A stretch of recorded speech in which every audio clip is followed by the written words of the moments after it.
It's me, Renee. I'm back. So today, as you see from the title, I'm doing my most disappointed reads of 2020. So, as with some other videos from this week or lately, these are the reads that didn't really like this year, that didn't really uh, fit me. I'm not calling them the worst reads of 2020 because a lot of them were fine. They weren't awful. They weren't amazing. They weren't amazingly awful. It was simply not up to my expectations, so disappointing. And yeah, also since most of these are disappointing, uh, a few of these are library books, but a few of them I had on hold because didn't like them. So I'm gonna do something different with this one, and yeah, you'll just wait and see. Also, I had a feeling I was about to say something else. No, I don't know. Anyway, yeah. So let's start. First, we have Places I Cried in Public by Holly Bourne. Holly Bourne is let's say, American. She's a British contemporary author. Usually, I love her stuff. She's written three, maybe four standalone and a trilogy, well, companion trilogy. The Am I Normal Yet trilogy, which is the Spinster Club trilogy, which is a trilogy set around a friend group. It's three books with three friends. And yeah, so I love that trilogy. I read two of her standalone because she wrote two standalones and then wrote the trilogy. I liked one of the standalones, one that I thought was fine. The one that she wrote after I thought was decent and good. And then yeah, Places I Cried in Public. It came out, I think it came out last year. I'm not quite sure, but anyway. So the thing with Holy Blood, she usually takes like a serious topic like mental health or divorced parents or slut shaming or yeah, what have you, and like focus on that, but also like has a fun, interesting, like it's very funny and light and haha, and she kind of satirizes stuff. In Places I Cry in Public, yes, it's funny now and then, but most of the book is kind of downer, and it's kind of really has a downer or more serious, more somber tone, I would say, to it. And yeah, I did not like that at all. It was supposed to be too different for me to really enjoy it so much, and there was a mystery aspect in a way to it that I felt it went on too long, and yeah, wasn't a bad book, but wasn't that good.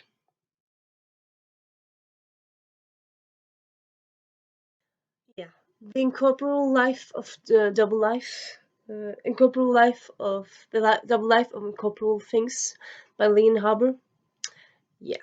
So this is the third in that series, third and last book. And even though I didn't really like book two that much either, I felt like book two had actually much more merit than book three. Book three, I was like, why do you exist? I didn't really feel the point of it really for most of it. So that was kind of annoying, really. That was kind of annoying. So yeah, I read it all. I skimmed a lot of it, but I finished it. Well, I suppose can you say you finished it if you like skimmed 50 parts of it, 50% of it? But yeah, yeah, I don't really. I just felt like it was unnecessary. I feel like I will say like to this day, I would say like read the first book in the series, but you don't really need to read the second or third book because they're not really necessary. Yes, the first book ends on a cliffhanger, but then again, it doesn't really. So I'll say like it works perfectly, really much more as a standalone because the last two books are, yeah, less than good. I would say less than good, and yeah, yeah, Firestarter. So Firestarter by Tara Sim. This is the third book in the what's the series called again? Clockwork Tower Clock Stopper? No. Anyway, I'll write the name, yeah, before, and you'll see the name of the series. I love love the first book. And honestly, again, I feel like it could be just perfect as a standalone. But like I liked, like it was fun that it was part of the series. So I read the second book. Second book was interesting, but it wasn't very good. I would say like, well, I suppose it was good. It wasn't amazing like the first book was, but it was interesting. I liked how it went and stuff. And then yeah, book three, Firestar. It had a lot of potential, and then just it just got, I would say like almost like the beginning, like 50% of it, it was like nothing happened, nothing happened, nothing happened. Something small happened, and then slightly interesting, but for most of the part, nothing really happened. And then the last half of the book, everything happened, and it was just like what, and it's just kind of it like plot points and plot devices just were flown in your reader's face, and it's just like a this just kind of too much. I mean, you couldn't really digest it, and I didn't really like that so much. Really, it just didn't really work.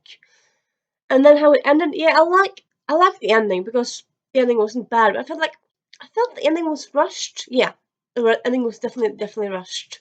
That's the way I'll describe it.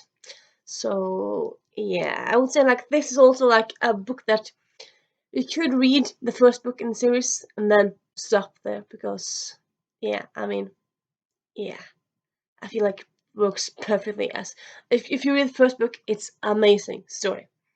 If you read the whole series, it just kind of loses its fits and fizzles out, and yeah, yeah, definitely one of my most disappointing reads of 2020.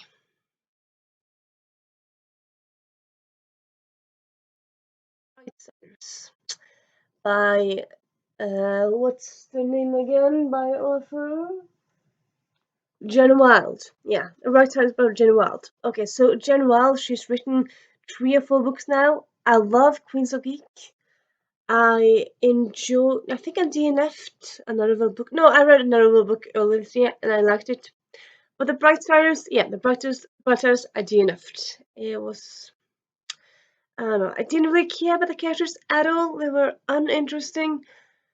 Well, I suppose they weren't boring per se, but I just felt they were unsympathetic and I couldn't really relate to them. And there was like cheating going on, and I mean, sometimes like if you care about the main character, like I suppose cheating could work with you because like if she's away on her way out of a relationship, it might be fine to cheat and to start a new relationship, I suppose. But here it's like, no, it's just cringy. I didn't really like it. Yeah. So the field guides to a North American teenager by Ben Felipe.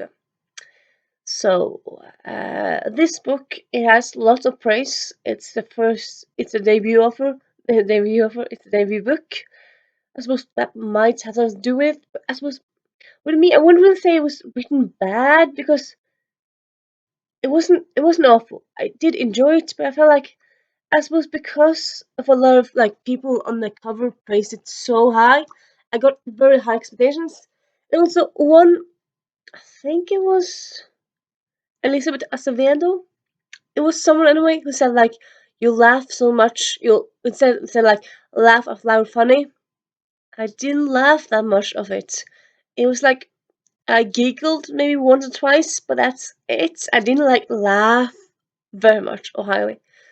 And yeah, I suppose I kind of really felt like the book never would start. I feel like it didn't really have a plot. Like stuff happened, but it wasn't really huge stuff, and I was just kind of waiting for it to start and become like to go from intriguing to like interesting and like oh my god this is good.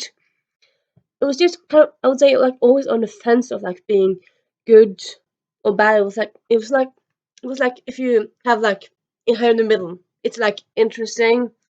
It has potential, but it's not like it hasn't lived up to its potential. But it's you want to keep on reading, and then under it's like it's just bad execution, bad book, bad everything, and then over it's just like kind of feel the execution and everything.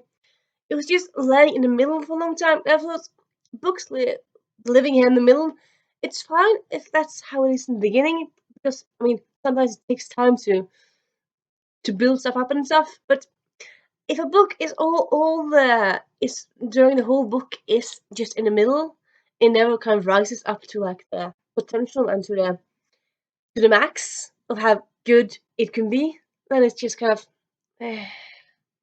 So yeah, this was just meh for me. Yeah, this one was recommended to me by, well, recommended like on a recommendation video on BookTube. Again, I can't remember who. I think it was Therese. Could be Donna Dushinger. I'll link them both them below because I'm feeling it could be one of those. But yeah, sadly, this book wasn't for me. I tried the audiobook of it. I suppose maybe I should try to read it, but like the narration was good. So I think it was actually more like to do with book than the narration. And I like that. Of course, I like the concept. Why else would I pick it up? But the execution was kind of. I suppose I kind of felt like you were just thrown into it, and you just kind of you weren't really given time to get to know the world and stuff. And yeah, I suppose you can't explain everything uh like every time there's a new thing because then it just gets draggy and boring. But at the same time, pacing it's kind of very tricky to get right. 'Cause you have to pace things in a way that moves stuff forward, but also like it's not too fast. And this one, I'll say slightly pacing was I would say it was off maybe because it was just I can't really also like I didn't really care that much for the story or the world really. I think I read like a quarter into it, like not 50%, like maybe like 20% maybe. And yeah, just so I gave like I think maybe I gave like 5 or 6 hours on audio, and it was like 10 or 16 hours on audio. But no, I didn't like it. No, no, it wasn't awful, but I'm not gonna waste my time if I'm not gonna feel the book really.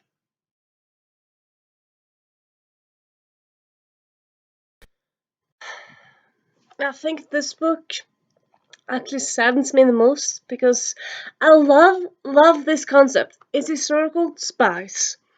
Love spies, love historical. Sounds so cool. Also, it's set around a palace. Sounds so cool. And it's been on my TBR for ages. I suppose that's kind of also like kind of was hyped in my mind. I haven't really seen it around that much. I haven't really seen it talked about that much, but yeah, it's kind of been around in my in my mental TBR in my head. So yeah, I read it this year. Yeah, the beginning was good, but then it just kind of it just kept on having potential, but it never lived up to its potential. And like the twist and the turns and the scenes and the characters, they didn't really live up to potential. It wasn't like when at the end when there was climax or like when the protagonist was in danger, I didn't care. I didn't really care. Didn't give a damn. And when you don't give a damn, when your protagonist or any of the characters really that you're supposed to care about are in danger and don't give a damn, that is a bad sign. Very bad sign. Yeah. So yeah, Lady Rogue, another book that's it's not awful. I listened to all of it on audiobook. I enjoyed it, but I suppose I kind of had too high hopes with it to it, too high expectations for it. I enjoyed it all the way through, and I liked the aspects. But I just kind of I always felt like it was like okay, so if you have like in the middle here, it's just kind of meh, interesting, has potential, just awful every way, and then amazing. I felt like this book, like, it had so much potential. I think like it started there and then it slowly went up and then it kind of stopped here. So like it was almost perfect. I was saying like because I was interested in the characters. I liked the characters. I liked the plot. I liked everything, but I just kind of wanted something more. I feel like it was missing something. not quite sure what something because the villain was interesting and great, and the plot twists were interesting, and the characters were interesting. I liked everything. I just felt I was missing something. Again, I don't know what, but I felt I was missing something. Then again, it's quirky, but yeah.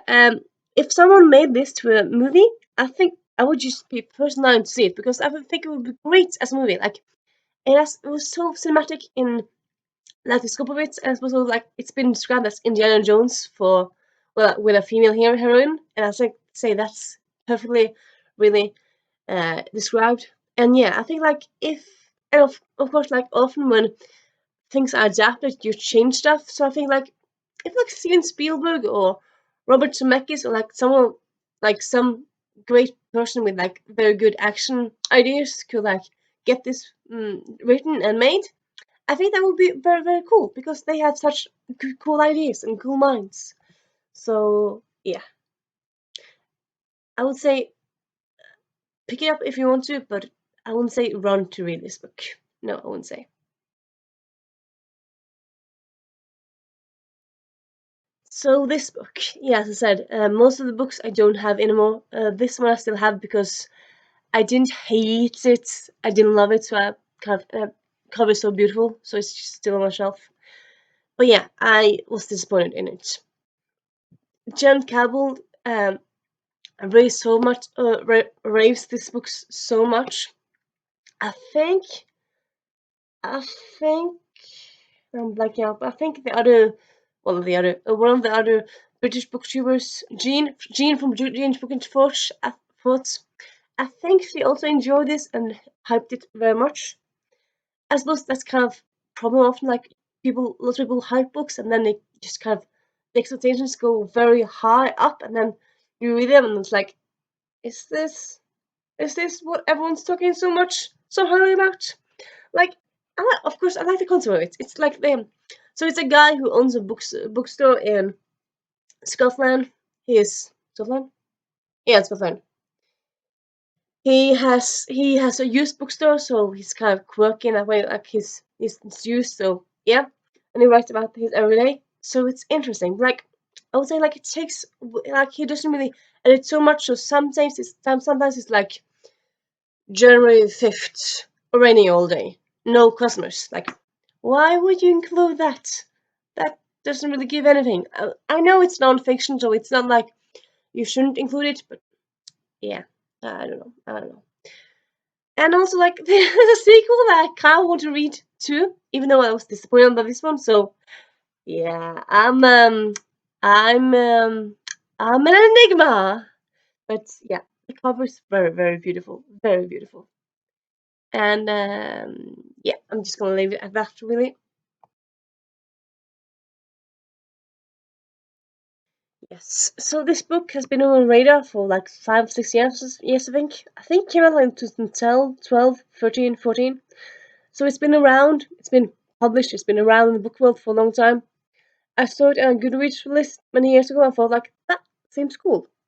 And then I bought it last year, this year, last year maybe. I think maybe last year. Yeah, probably last year. Decided to read this year. And yeah, it's genius. So like, oh, genius, so cool because I mean, often books like this are like books with magical creatures. They're either werewolves, well, that's not really that common, but like they happen, or vampires, witches sometimes, or a lot of them are fays. So having one with jinns was just so cool. I love that concept. I started reading, I felt like, yeah, it was just kind of, I felt like it was kind of juvenile in a way. I'm not really sure why, but it was just kind of, it felt a bit juvenile to me. I think maybe I loved it if I'd been 12 or 13, 14. As a 28-year-old, I was just not that bothered really. So I DNF'd it. So yeah, I don't own it anymore. So yeah. Yes. Sadly. This book. I found it in Waterstones in London. Oh, this year I went to London before everything happened. Well, before everything blew up. And yeah, it looked so cool. I love the cover of this one. I love the concept. females trying to stop the patriarchy with like having their own football team, well, soccer team in United States, in England, in pre First World War, during the First World War, around the First World War. But yeah, again, execution. It's just written so mind-numbingly juvenile. I think maybe this one might have liked if it was like 8 because of like it's written so juvenile. It's like I love to read. I love to do that. It was just so spelled out. Like nothing. Like the writing was just so like teaspoons, like 1,000 teaspoons. Like it was just forcing you, like giving you like it wasn't really giving anything to up the imagination. It was like it was just yeah, yeah. It was just bad. Really, really bad. I suppose read this if you want to hate read something, I would say. Other than that, I don't recommend it. Not at all. Not at all. And like, I suppose you could buy it because beautiful cover, but I mean, there's lots of books that are great that have beautiful covers. I don't really see why people would buy covers or buy books or keep books just because of the covers, really. And yeah. Yes, this book. So it was funny.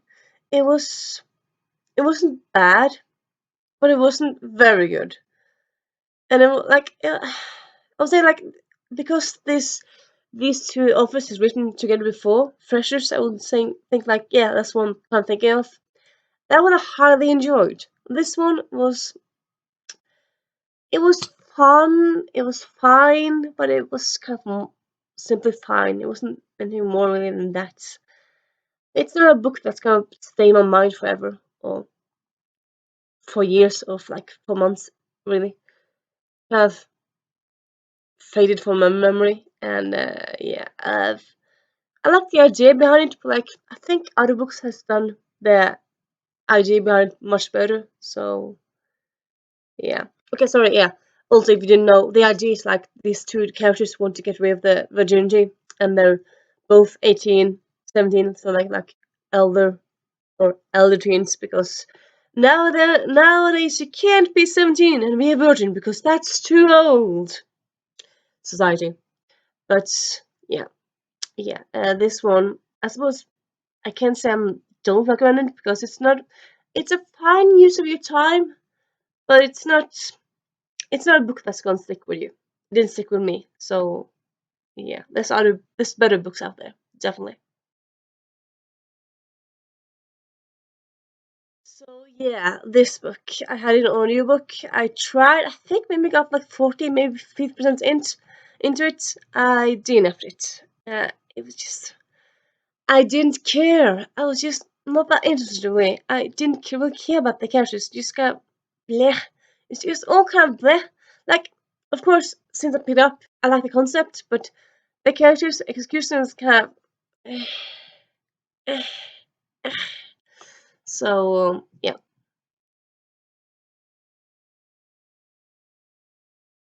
So yeah. This Love and Olives. It's the third book in this Love and Olives trilogy series. I'm not sure if it's supposed to end here. Hopefully it's not because yeah. I loved Love and Gelato, Love and Luck. I thought was interesting. I think I end up giving like 4, maybe 3 stars. This one, maybe I gave it three, maybe 2. I think maybe I gave it 2. But yeah, I like the beginning of it, and then I don't know. I kind of felt like it was kind of I like the content of it, and I like the idea around it, but like I feel like it could have been more and could have been more dived into and more interesting. And I suppose I think for most of the part of the book, I really enjoyed it. I think like the ending kind of crashed it for me. Like that's how it ends, and like I suppose spoiler, but yeah, it like the last 2 or 3 chapters, something huge happens, and it's at the end. I'm like, what? This happens right at the end? Shouldn't this be like more at the middle or like closer to the middle? It's like, what? So I didn't really like that, and yeah, I still own the book, so I suppose that's tells you something. Like I didn't hate it, but yeah, definitely definitely disappointed by it. Disappointed by it. Yeah. Well, yeah. This book came out, I think, last year, 2 years ago. Everyone loved it. Yeah, I read it this fall, August, September, I'm not sure. But yeah, I DNF'd it. I read one or two chapters and I'm like, this is not interesting at all. It's mind almost, yeah, actually kind of like mind-numbingly boring. It's kind of like, what? What? What? Is this like some big scam or some like big, huge practical joke? I mean, this book is not interesting whatsoever. It's not good written. It's just, and everyone else seems to love it. I'm like, I suppose yes, not everyone can love every book, like, but still, most people seem to love this book. I've just seen like one or two bad reviews on Goodreads, and like, why does everyone love it? So yeah, not for me.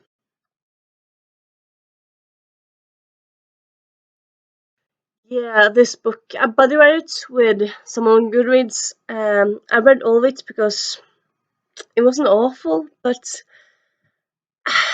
the beginning I didn't really like the main character. She was just so obnoxious and idiotic and selfish and everything. Towards the middle, she was more tolerable, but I suppose I never really liked her that much. I tolerated her more, but I never really liked her all that much. And I suppose because, like, at least for me, I kind of need to really relate and really like a protagonist to really enjoy a book.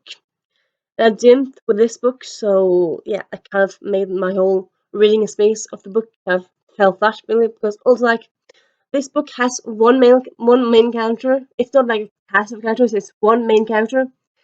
And it's not multiple point of views. No, it's one main character all through the book. So it's, yeah. You don't like her? Boo-hoo, too bad for you. Yeah.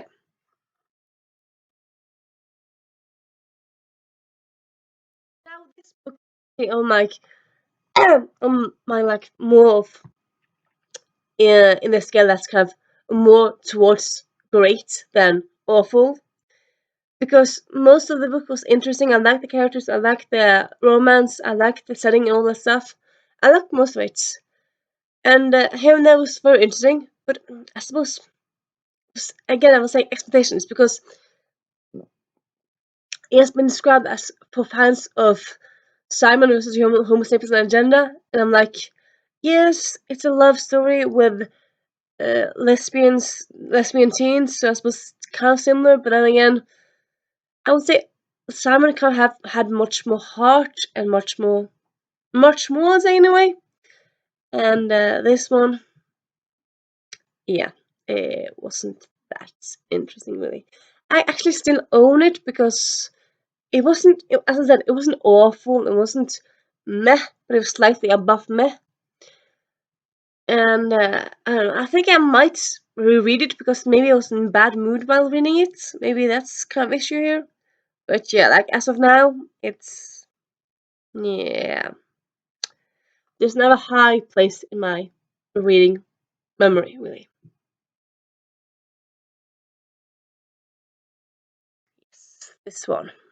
Beautiful cover. I love the idea of it. And I so actually I started slightly reading I had a book and then I ended up switching to audio because I felt like it. And the audiobook, the narration of it was very cool, very well done. So it was like the narration was bad. That's not my problem with it. I would say my problem was like kind of I would say it's kind of all over the place in a way because I don't know. I felt like it didn't really know what it wanted to be because it's been described and like kind of like marketed as a middle grade, but then like some scenes were like there's a downright war with like people being decapitated, and this is middle grade. How? And I would say like a lot of the time I was confused. I felt like maybe it was like the story was I feel like it was very rushed. Like kind of like this happens and then next chapter this person dies and then this person love this person dies, and it's just kind of just moved so quickly through the story. It's just like, I kind of want to get to know people, not just like move all the time. And yeah, I don't know. At the same time, I like the characters. I like the story. I like the universe. I just kind of felt like it was a bit all over the place. Really, it was kind of weird. So I suppose, and again, I might listen to more on audio because they're on my audio app. But I'm not gonna run to a store to, or like, I'm not gonna prioritize them. I won't do that. So yeah, yeah.